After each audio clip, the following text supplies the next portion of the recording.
Now it is fucked.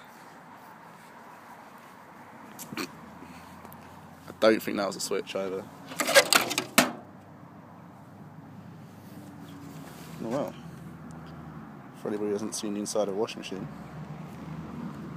or George's hand, they've actually got a lump of concrete. Oh, you can smell the motors burnt out. You can smell the motors burnt out. Fucking stinks of horrible water. Bad gases. Was that you? I love how you're commentating over this video. It's because Bourne's commentate. Oh, it's a massive spring there though. Why? Maybe Like it's... a hammock out of that. Oh, it's suspended. Lift it as high as you can and drop it.